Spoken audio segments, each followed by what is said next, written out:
We live in a time when if you let someone steal from you, someone will. I came across this quote by Frank Abagnale the other day when I was thinking about the story you're going to hear. The story of a small property owner named Tasso from Lynn, Massachusetts. But theft is not always financial. In this case, Tasso was robbed of his dignity by the tenant who lived above him, while Tasso lived downstairs running his business as a dentist. Even though he kept the rent below market, and even though he treated the tenant with respect, when Tasso learned that his mother was diagnosed with dementia, and when he informed the tenant that he needed his apartment back to move in both of his parents so that he could take care of them, the tenant refused to leave, which forced Tasso to turn to the eviction process. And during that process, it was revealed that the tenant committed identity fraud using a series of fake names. Even though this is illegal, and even though it would result in the immediate termination of any lease, the eviction process only dragged on longer, lasting a total of 4 years. In the end, Tasso was denied the opportunity to be with his mother and to take care of her when she died. We'll hear from his attorney, Jordana Greenman, as well as news reporter Scott Van Voorhees, who edits the independent newspaper Contrarian Boston. Scott will join us a bit later in the conversation to present his own questions. We'll also hear from Tasso as to why he no longer wishes to be a housing provider and why he would rather keep his apartment empty than to take the risk of renting it out to anyone ever again. At a time when renters need housing badly in Massachusetts amid a housing shortage, how can we reverse this trend so that all the kind, conscientious owners don't get chased out of the business?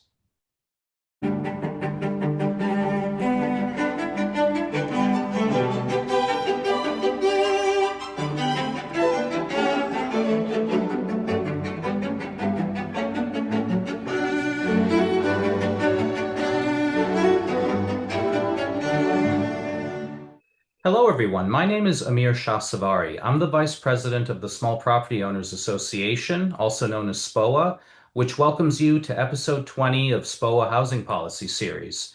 This is where we discuss property rights and all things real estate. I'm happy to welcome Ms. Jordana Greenman. Jordana is an attorney who represents small property owners. This also happens to be her seventh time on the program. It's great to have you back, Jordana. It's great to be back. I've actually heard from a lot of people recently who've been watching your episodes, which is great. Well, that's great to hear. That's great to hear. It's also my pleasure to introduce Mr. Tasso Athanasopoulos, who is a property owner from Lynn. He is a client of Jordana's, and he's going to tell us his story today. It's wonderful to have you, Tasso. Thank you for joining us. Thank you for having me. I appreciate it. Ladies and gentlemen, I want to begin by reminding you kindly to donate to the Small Property Owners Association. You can do this by going to spoa.com/join. That's www.spoa.com/join. It's our pleasure to defend your property rights, but we can't do it without your help. We do work hard to bring you this program, to bring you monthly newsletters, to testify on your behalf at state and citywide hearings, defending against hostile policy proposals against property owners. We work extensively with our lobbying team to have meetings with elected officials in private as well, to discuss our challenges and our concerns. But we also need help. We need volunteers to spread our message. We need financial support as well. And we can't keep going if we don't have help from our constituency and our supporters. A lot of people who are interested in supporting us, but who have not had a chance to do so yet. This is the time to do it. So please remember to donate at spoa.com/join. And if you'd like to volunteer, you can email us at askspoa@gmail.com. Tasso, I'll begin with you. I want to begin by congratulating you on a very lengthy and difficult eviction that took 4 years, involving a very difficult tenant. And to say that the situation was difficult is an understatement. But I'd like to begin by asking you how you first came across this person, why you decided to rent, and how did the story begin, and then what happened? So initially, it is a two-family building that I have, And the first floor is my business, and then the second floor, I in the past lived there. And then I ended up purchasing another home, and this was going to be for me and my parents. And I decided to rent the upstairs unit. So what I did was I renovated the unit before I moved out. I repainted it. I did all the ceilings. I, redid the kitchen. I put in a new dishwasher. So everything was up to par. It was in great shape. And I wanted to rent it to somebody who would be quiet because there was a business downstairs. So I was looking for someone who was quiet and hopefully, someone who would take care of the apartment or the rental. So one of my patients was my realtor, and I asked her if she could find me a tenant. And this was it started in 2013. And it took a few months, and finally we did find a tenant. And I did meet up with my realtor and the tenant. We exchanged pleasantries, and then we went over the lease together with my realtor present. And then we went from there. So I had problems from the very beginning, though, because the in the lease, which was a tenancy at will, it specified that there would be no pets. So when she moved in, 1 week after she moved in, I went upstairs because she wanted me to take a look at something, and I saw the cat, and I said, well, there's no pets allowed. We agreed to that. And I verbally told her that when we met before signing the tenancy at will. And that's when she told me that she didn't consider the cat her pet. So that was one thing that started. And then when she did move in, she got into an argument with the movers. And the hutch that she had for the kitchen was on the front porch of the business for almost 2 weeks. So I told her, I said, you need to move that because this is a business. I can't have that outside. And she told me that they were trying to hustle her for payment. And that's when she said the phrase, you can't hustle a hustler. So, Wow. so that was one. And then uh, she was a tenant of mine from 2013 until about 2021. So there were a few instances where, for example, in 2019, there was in the basement, there was a backup of sewage. And at that time, I had given her permission to use my washer and my dryer. Unfortunately, when the backup of sewage happened, it was into the washing machine. So it was, and I told her, I said, you can't use the washing machine anymore because if there's a backup of sewage, it can't be used. So she was fine with that. And that didn't come up again until we ended up going to court, which was one of the things that was used against me. Uh, Wow. Yes. And then another thing that was used against me was when we did sign the tenancy at will, the receipt that was given to both me and to my tenant for the payment, the down payment of first month's rent and security deposit, that receipt was given to me by the realtor. And that's the receipt that I had. So according to the court, that wasn't an official receipt. So that was also used against me. And then I think there was a couple of more things, but the receipt. Oh yes, last month's rent. So my realtor told me about last month's rent. She said you just have to put it in the bank, um, and you don't have to give interest on it because it's only security deposit that you give interest on. So I did put it in the bank account. It was in a non-interest bearing bank account, and I was penalized for that as well. That must have been incredibly frustrating. I mean, these are things that you did not intend to happen. These are, what we would call technicalities. Correct. And I mean, I was very good to her. She was there for the length of time that she occupied the unit, which was 10 years plus. I never raised her rent. So she wanted, at the end of the day, she would call my office downstairs. She would say, "Oh, when she would speak to the receptionist, she would say, tell the doctor I have the garbage." So I'd go upstairs and I'd take her garbage out. I would allow her to park in my driveway when there was snowstorms. I would clean her car. A couple of times I drove her to the credit union because she wanted to get money. And then one time, and this was only one time, I went grocery shopping for her because she wasn't able to go. So Mhm. it wasn't that I was bad to her. Everything started when I asked her to move out. And this was in 2021. And when I did that, I said to her, I spoke to her personally. I went upstairs. I said, I need the unit for my mom and for my dad and for myself, because at that time my mother was diagnosed with dementia and she was slowly,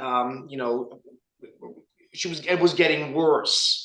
So, and I told her, I said, I will pay for you to move. I will pay for you to pack. And I have a realtor that you can work with and she can find you an apartment. So face to face, she told me, yes, no problem. I will move out by September Mhm. of 2021, I believe it was. And then she never did. And that's when everything started. That's Uh, when the long process started. I thank you for that introduction. Jordana, let me turn to you. So, picking up from where Tasso left off, he needed the apartment for his ailing mother. The tenant, it sounds like, initially said she was going to go but did not go. So that started the eviction process. What happened next? Unfortunately, Tasso did not have me as a lawyer initially.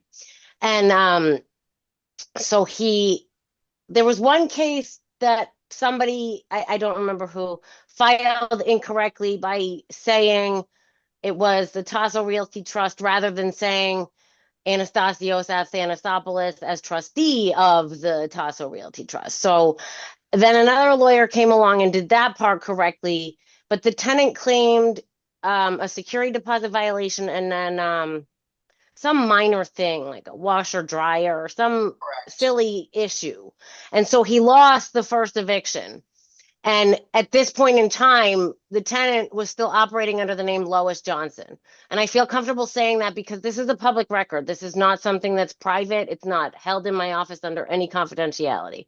It's something that anybody could look up. So this person that he still thought name was Lois Johnson, he was ordered to pay her and her attorneys. So when he paid her, I think that was where my case sort of starts because she sent the checks back. She endorsed them back to him. And the reason for this will come up later, which is that she's not Lois Johnson.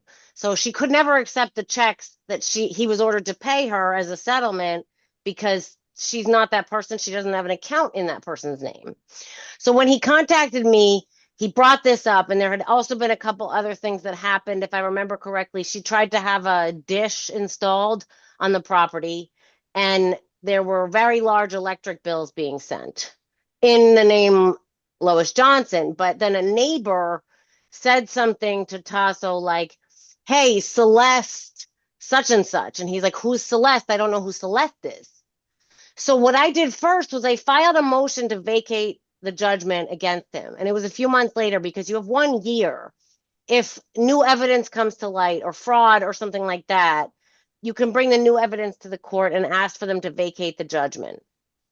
So I took that angle first. And the judge said something that probably isn't that surprising to people who've been through stuff in Massachusetts, but is a bit shocking in a human way. The judge said, look, I agree with you. This is fraud. That shouldn't happen. This legal organization shouldn't have put this woman on the stand and told you that her name was Lois Johnson. But you have a no cause case. So it's clear that a landlord tenant relationship was started and that he took money each month from this person, and that the defenses in this case are applicable to this person no matter what her name is. So we're not going to vacate it, denied. So then after I told him to be very specific and start collecting information as to us being able to prove that she lied about who she was, because he has a really great lease that's like a tenancy at will from Greater Boston from like 1997. It's like the older version of that tenancy at will document, which says in it that you can be evicted for lying on your application. So he started to collect other things like pictures of packages on the front porch, which said boom boom. That's what she was going through, boom boom. And then other evidence, just the it turned out upon investigation that the date of birth and the social security number also were not hers. They didn't apply to her. They applied to somebody completely separate who owns her own house elsewhere. And the Lynn Police Department was a little bit helpful. So we then served a cause notice to quit. And she tried to do the same thing, and she hired the same legal organization, which was the biggest mistake, because I said to them, isn't this a conflict of interest under the Massachusetts rules of professional responsibility for lawyers? You know that this person is now saying she's a new person, Celeste, but only 6 months ago, you put her on the stand in a court of law and told the court that her name is Lois Johnson. How can you, this legal organization, perpetuate this fraud? So they then withdrew. She no longer had a lawyer. And, she would just show up and do what she always does, which is like this whole song and dance about all of the things that now have nothing to do with the case. So she still wants to say that Tasso violated the security deposit. And you already heard that. That's already been addressed. There's already been compensation for that. So she wasn't able to bring those things up. And then there was one hearing that she missed. And she claimed that she didn't know because the lawyer didn't tell her. But it was evident from the record that not only did I mail it to her, I think Tasso might have stuck it to her door. They mailed it to her. They let her know. So she was not able to get away with saying anything else. The court gave her like an extra, it was either 1 month or 2 months, and then she needed to be out, but there was still no progress. So she went in for a final stay. It was denied. And eventually, the movers came out. My last image is like, the image of her sitting on the porch looking very distraught. And this is also a woman who has no shame in, sending these awful text messages and emails and notes to Tasso, because if you can think about Tasso's name, Tasso, if you take off the T and the O, she would cut those out and put like signs up that said these things and put little emojis and memes. And this was not somebody who could have been not aware of her court date. She's very with it. She might be crazy, but she's very with it. She knew what was going on. She knew what she was doing. And it's pretty amazing that the court was allowing this and not even, not even considering, sanctioning these lawyers for perpetuating fraud. I was very distraught about that part of it. Well, of course, you have a client who is being harassed and badgered by a professional renter who knows what she's doing, and she was intentionally manipulating the situation because she knew that she could, apparently. Or she knew that she could get away with it for a while and she was going to do it until she no longer could.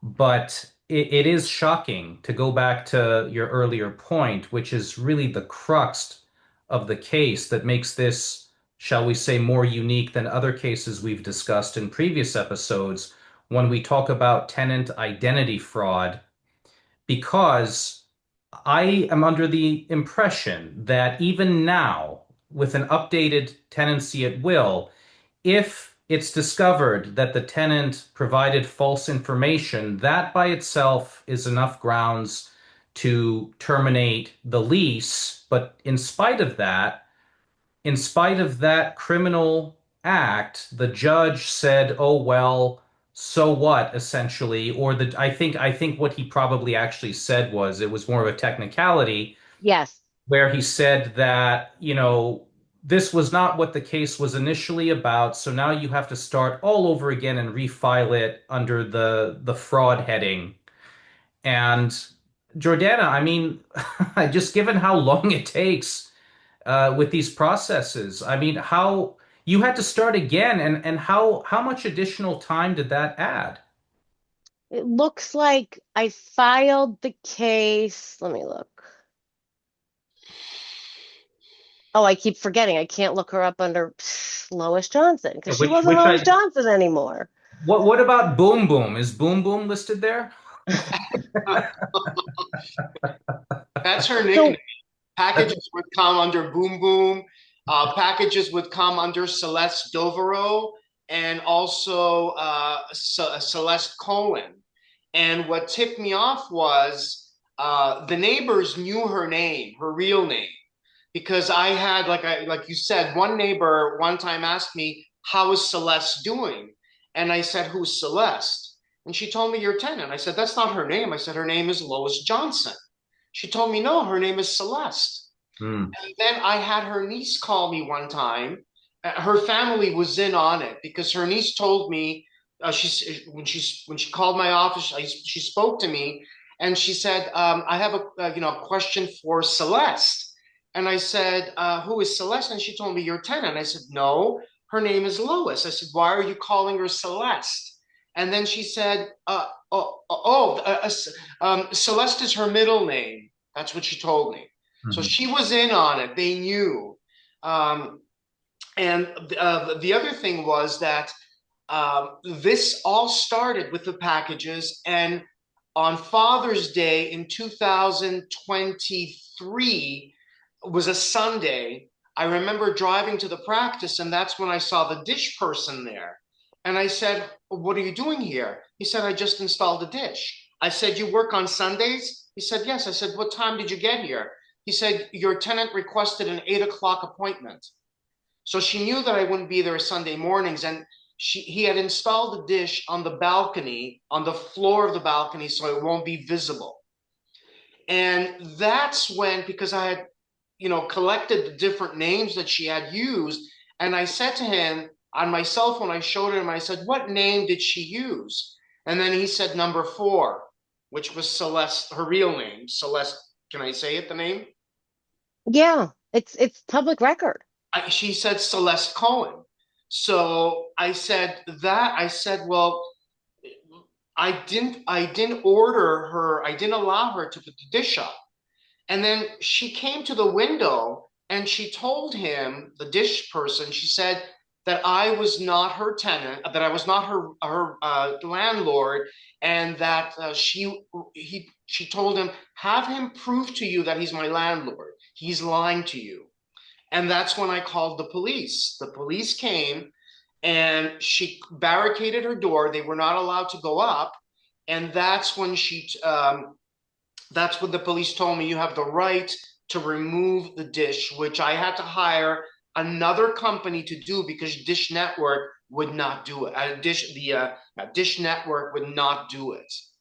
She was also, because she was committing fraud, she was using different names. I had somebody come with medication, I'm assuming, or something, knock on my door, my office door, and she said, "I'm ringing the doorbell next door, but Mrs. Dovero is not answering." And I said to her, because I still didn't know what was going on, I said, "You have the wrong address. There's no Dovero here." She said to me, "The woman that lives upstairs, her name is Celeste Dovero." I said, "No, I am the landlord. Her name is Lois Johnson." She said, "No." So that's when I said, "Can I please take a picture of your of the file that she had, and I did. And that's when I saw all these names, Johnson, Doverow, and Cohen, that she was using. And that's when I went initially to the Marblehead Police Department. They told me that they couldn't do anything because it was in Lynn. And when I went to the Lynn Police Department, that's where the officer, thank God, that was there, looked into it, and then they discovered the fraud. Mhm. Tasso, thank you for that. We are now joined by Mr. Scott Van Voorhees, who edits the independent newspaper Contrarian Boston. Scott ran late with his previous appointment, but it's great that you could make it, Scott. Thank you for joining Thank us. you, Mary. It's great to be here. In my case, which appears to have been filed um, in February, we got our first hearing date for 3/11. Then you can see she filed her answer and garbage, as I would say, with her jury request. But she was, I mean, the one thing that was okay was she was paying. But the thing is that she was paying based on the price 13 years ago. So that's Sure. not great, but it's better than nothing. Um, then we had our conference, the lawyers were in and out of the case, and it looks like we had her out by August. Yes, August. Then we had her out by August. So that was 6 months, which was fairly short for the housing court. But if you look up, Sure. so what he didn't know and what he couldn't have known was that this person, the actual person, Celeste Cohen, had a history of eviction. But he Oh, couldn't have well. known that because when he received an application from her, her name was Lois Johnson. Yay. So this was the case that was apparently, I guess, filed incorrectly because it said Tassos Realty Trust instead of his name as trustee. So they got that thrown out on a technicality. Then this case that was started in February of 2022, that started and that went on, and there was a trial, and then they won. The tenant won in February of 2024. So I brought that motion to undo that, it looks like in October of 24. It was heard in November, it was denied, then we collected more evidence. So this has really been like a 4-year saga. Yeah.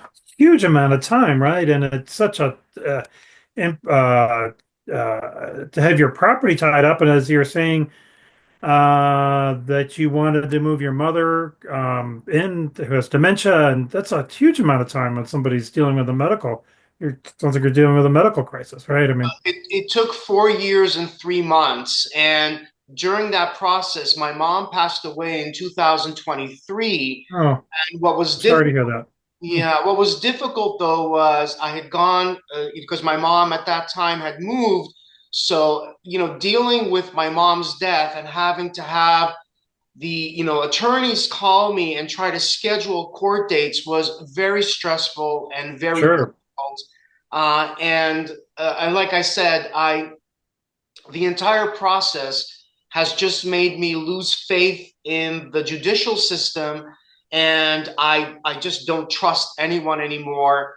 I will never rent again. I'd rather have the unit empty rather than have to deal with anything like this again.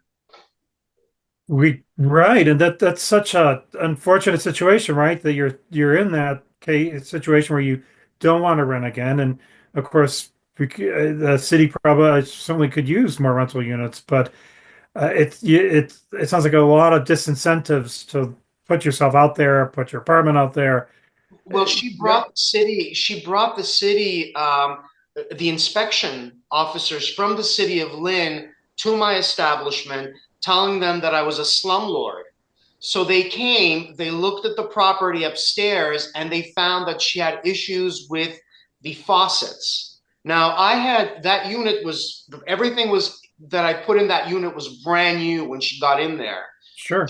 She would put kitty litter down the drain, Oh my God. and she would put plastic wrappings, and she would put matches. So she had clogged the drain a few times, and I had evidence of that. And I showed that to Lynn City Hall, the inspectors that came, and I ended up getting a letter from Lynn City Hall from the inspector's office telling me that if I did not correct the faucets, that they were going to fine me $500 a day Oh and my God. press criminal charges against me. So yeah, I mean it sounds it's so clear an example maybe Jordan of a tenant or a professional tenant or somebody who knows how to game the system that they can, just kind of find different uh issues in the local health codes or tenancy laws to kind of drag things out or create problems or prevent them just to keep, to prevent an eviction. It's also, yeah, I mean, it's a combination of so many things because unfortunately Tasso also lost his mother during this time. Yes. And that is a big deal. So I don't have any family wealth. I don't know what it's like to have assets with my parents, things like that. So Sure. I personally, I can't really relate, but in general, like just that loss, even without property, is a huge deal. But this Right. particular property that was a relationship in his family with his parents, Right.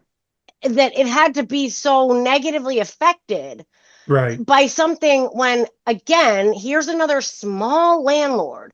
What is he doing? Providing housing to Sure. people who otherwise cannot get it. Where can you find an apartment for, what was it, $1,300 a month? 11 Sure. Where do you find that? You don't even find that in Fall River anymore. I never So I never raised the rent in all the years she was there. It was $1,100 from the start.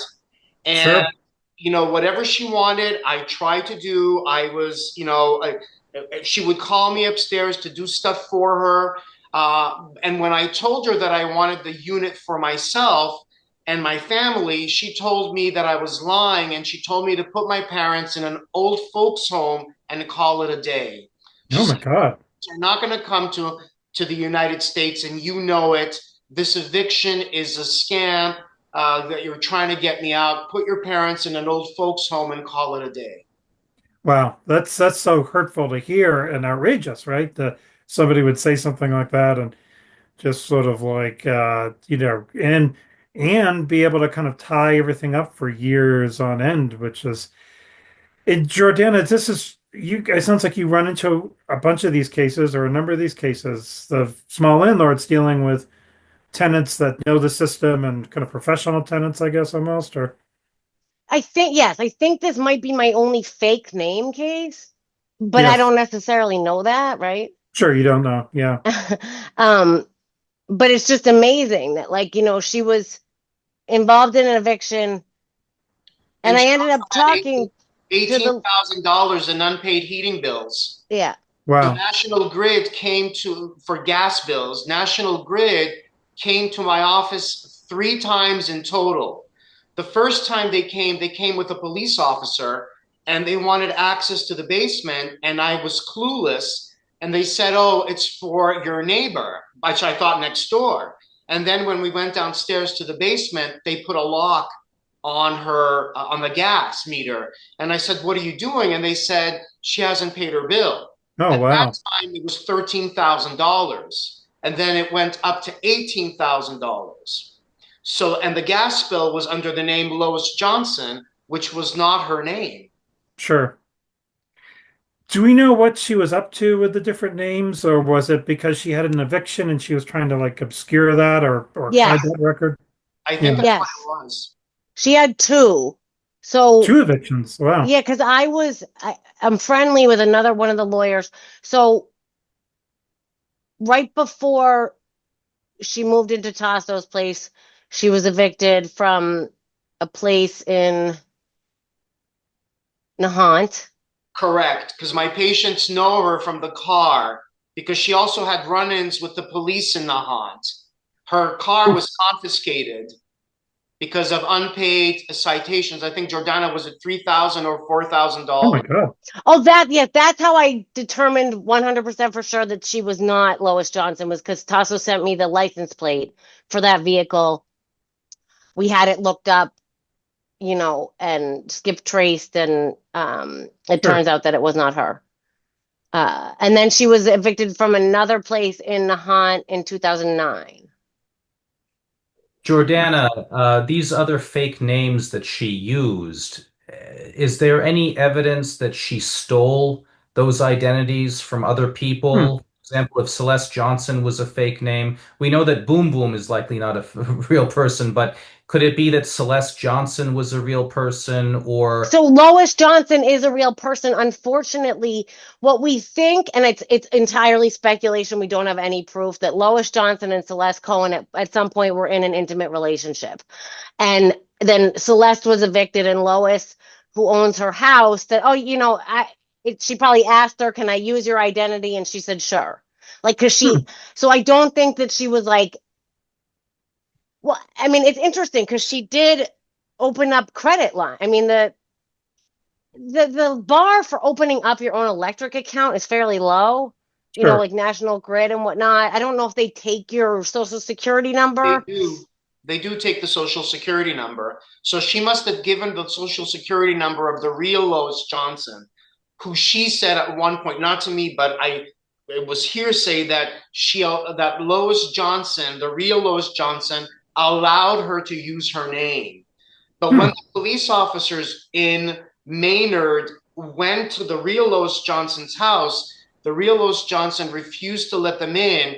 And she told the police officer that she is not surprised that Celeste Cohen would do something like this. Hmm. Jordana, I mean, thank you for that, Tasso. My question is, even if one person lets another person use their identity, question number one, is that not still illegal? Sure. Question number two, wouldn't both people or anyone colluding that way get in trouble? I don't know enough about criminal law, but what I was given to understand from the police is that since Lois Johnson didn't want to pursue charges, they couldn't sort of sua sponte or on their own pursue Yes. her where there was no victim because the victim didn't care, I guess. Right. They Correct. wouldn't press charges, and even if they weren't happy about it for whatever reason, they or maybe agreed to it at one point and just didn't want to say that, right? I mean, but Well, the yeah, Lynn police that officer did you, call my tenant and spoke to her and confronted her on all these charges. And she told him, I didn't realize that it was a crime to have packages come to my house under different names. And then she hung up on him. oh, interesting. If Um, you look at I can just open from the file though, like sure. there was at some point she filed some document saying like she had permission and nobody cares, Hmm. but the court did not agree with that. Oh, She interesting. she So they did, clearly yeah, defrauded him. We don't know. We can't go back to you know 2011 or whatever when she was filing. I mean, when she was applying for the apartment and decide what Tasso would have done if he had known her real name, yes, because we don't know.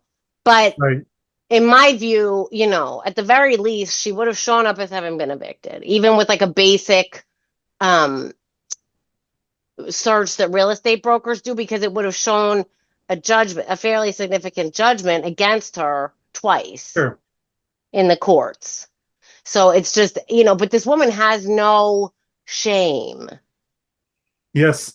What did she do for work? What did you know, Tasso? Or She used to be a limo driver. hmm. So she must have, you'd think, I mean, I don't know, was she doing it under the table or she would have had to have some sort of social security? I don't know. The entire time that she was a tenant of mine, I only got paid in cash. And Oh, which cash, never check. And when sure. and when I did write two checks to her, returning the security deposit and then interest on it, she did not cash those checks because I wrote them to Lois Johnson. So in back of the Ah, check, she would endorse the check back to me. So that's what she interesting. did. And I never Huh? really had contact with her because I would hardly ever go upstairs. What she would do is she would text me or call that the rent was ready, and she would leave the rent outside the door in a little baggie.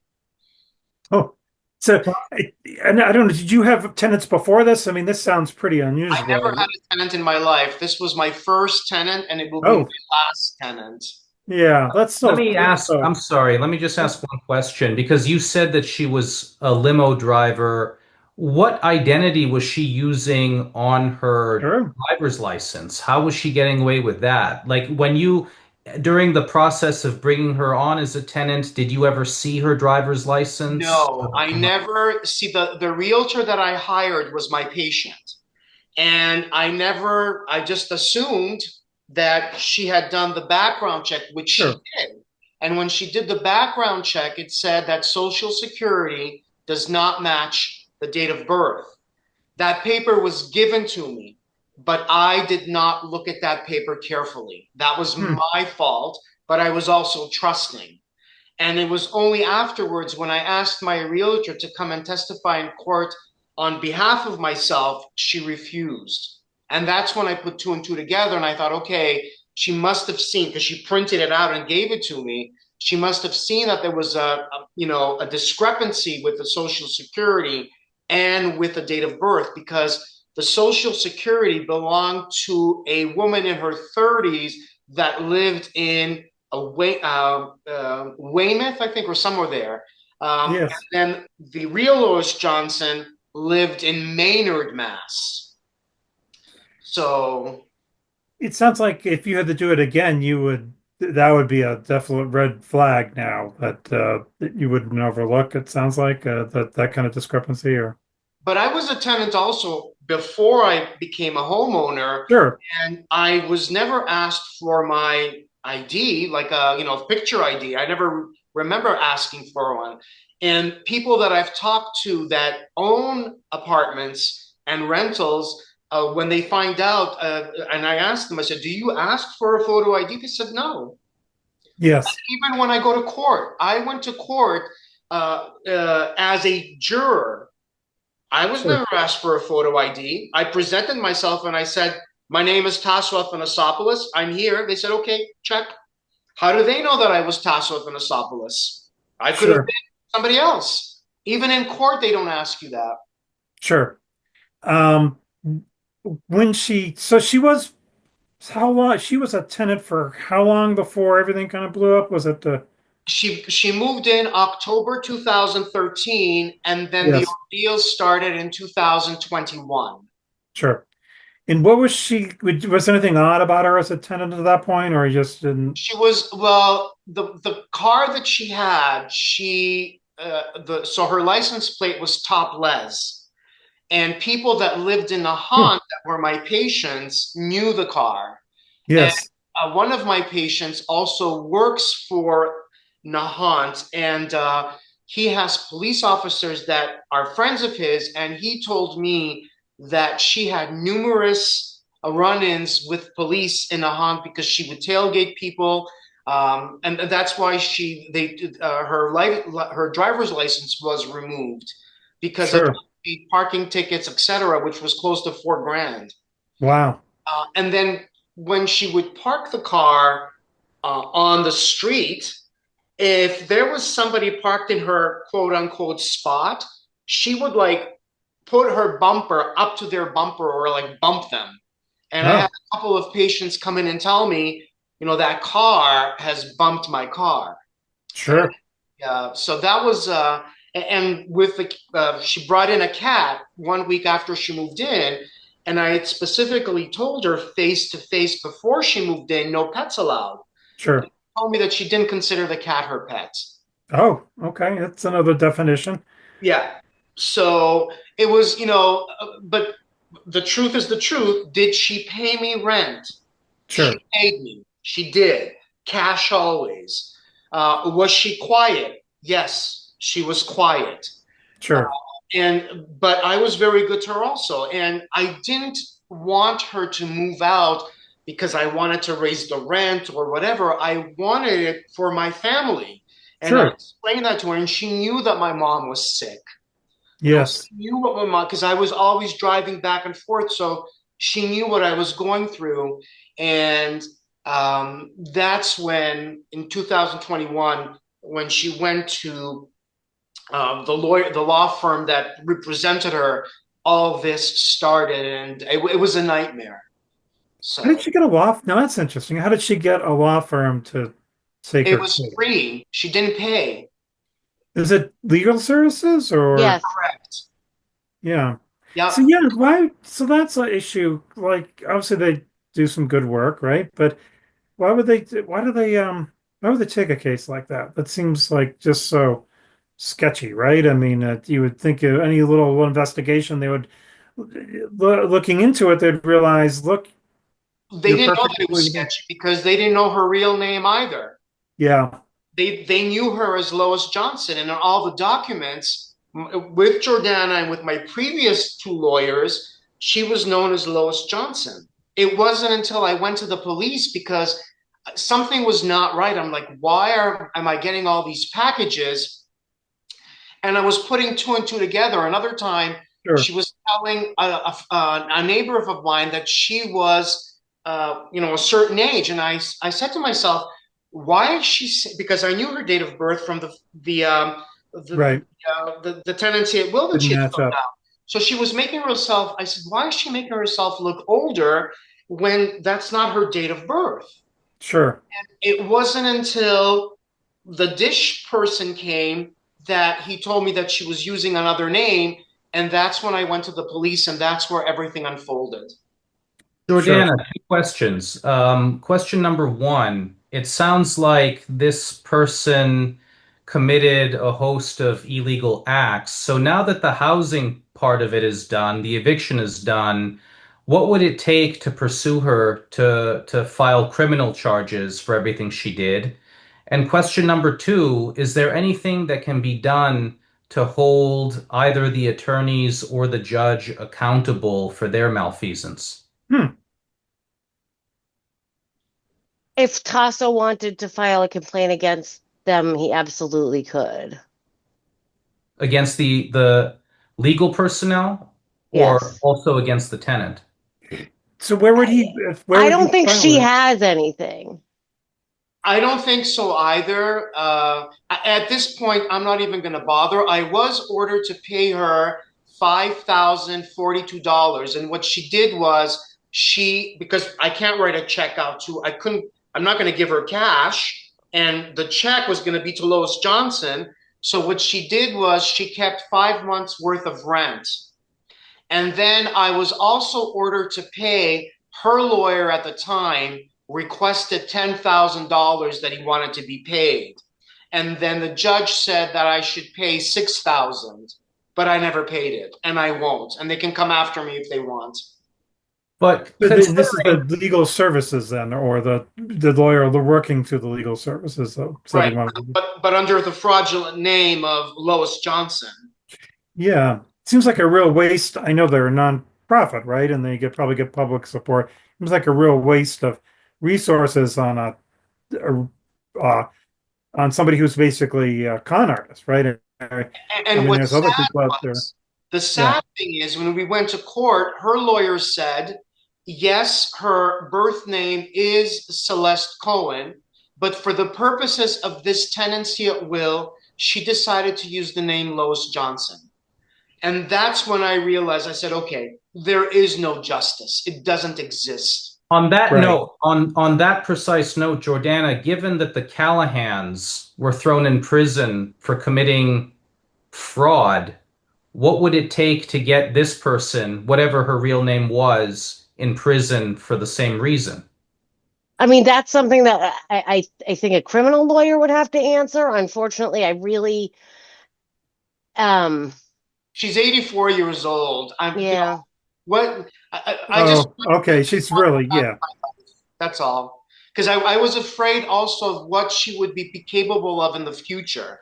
People were telling me that if she gets disabled, I would have to, put in the apartment all these things that needed for people that had disabilities or that I'd have to remodel the kitchen again. And I mean, I was hearing everything from different people. And because of what she was capable of, I just wanted her out of my life. That's all. Of course you I'm did. Of not course going you to did. pursue any Yeah. charges. I'm not going to do anything. It's over. It's done with. Um, Sure. Oh, that's understood. That's understood. But generally speaking, based on what we've heard, hypothetically, another person in your shoes would have to consult with a criminal attorney if one were to go down that road. And Jordana, you were saying that to hold or to try to hold various legal personnel accountable, the property owner, I'm not saying Tasso is going to do that, but a person in Tasso's position I mean, would. I think he should report the lawyer. I think that this is I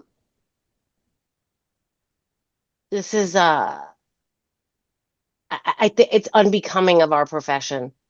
Mhm. Do you think he should report the lawyer Oh or the yeah. judge? How would No, it go no, to the not the. bar? I don't think I mean, the judge actually followed the law. It was true that the the person who recorded, I mean, who started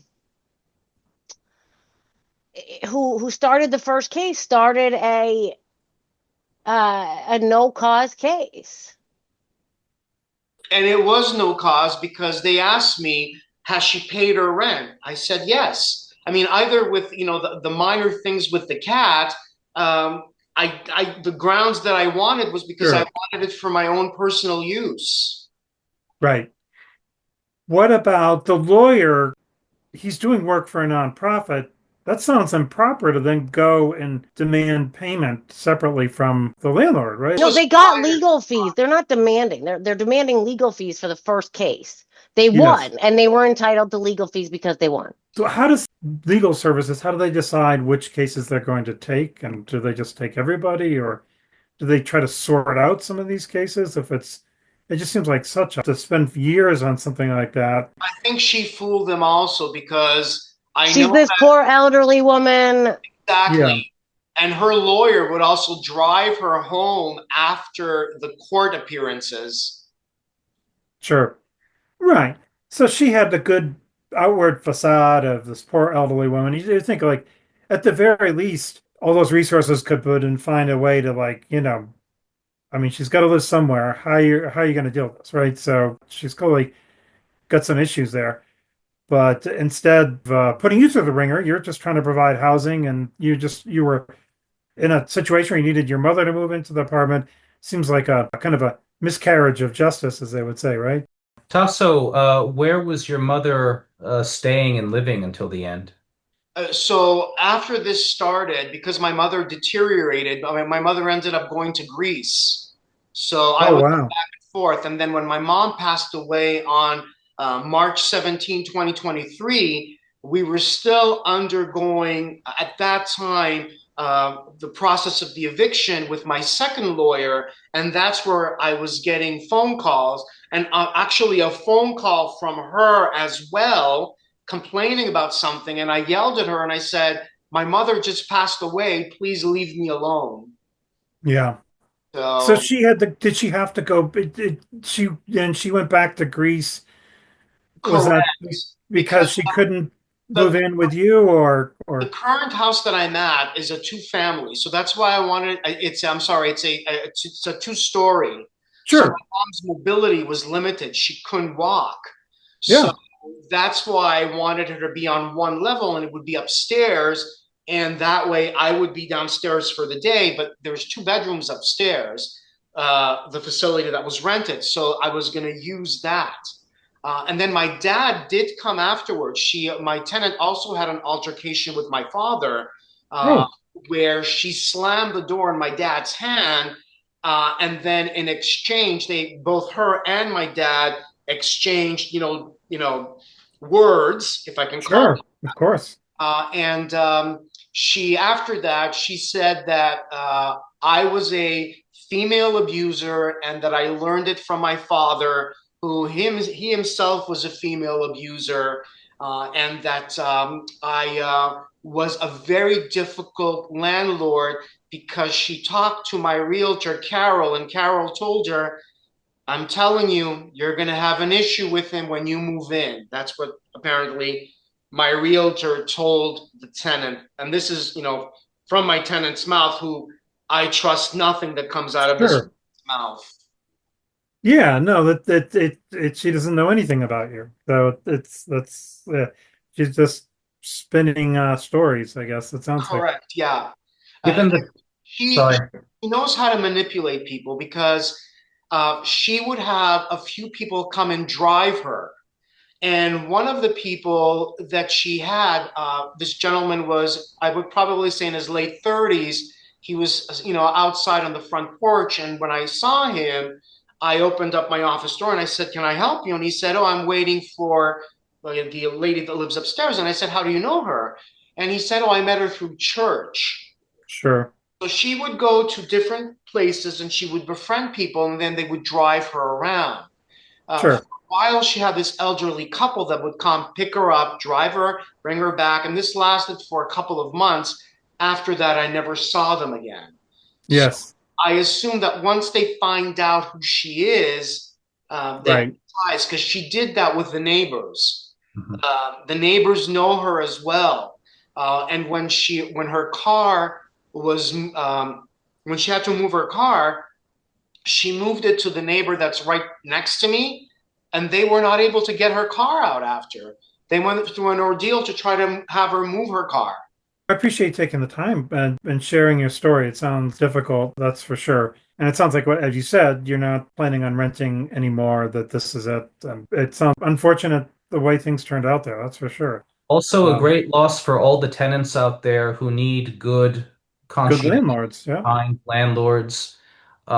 This is the consequence of bad, not only bad policy, but bad policy proposals in combination, combined with these negative experiences that drive good people out of the business. And so we have a lot of work to do to affect change for the better. And so, Tasso, I thank you again for coming on. I wish you all the best and don't stop being the great person you are. Folks, I just wanted to clarify one thing about the advice Tasso got from his broker about the last month rent deposit. There is a difference between the way last month rent deposits can be handled versus security deposits. It's true that with a last month rent deposit, there are not many restrictions. In fact, it's very lenient. You do not have to put that deposit into a separate interest-bearing account. You can put it in any account as long as you put it in the bank. But what you should do is pay interest to the tenant on the last month rent deposit every year. The interest is marginal. It depends on how much the deposit is and what the rate is at the bank. But typically, the annual interest that accrues could be 50 cents, 75 cents, maybe a dollar. Often, it's not even enough to buy a cup of coffee with. And because the amount is so marginal, tenants and owners don't even think about it. But when an eviction process happens and when it gets started, it could become an issue. So definitely consult with an attorney about how to properly handle a last month rent deposit versus a security deposit. And in addition, if you have any eviction stories that you want to share with us, feel free to email us at askspoa@gmail.com. Again, the address is askspoa@gmail.com. Pretty soon we'll be back with another episode. Until then, I wish all of you well. Thank you.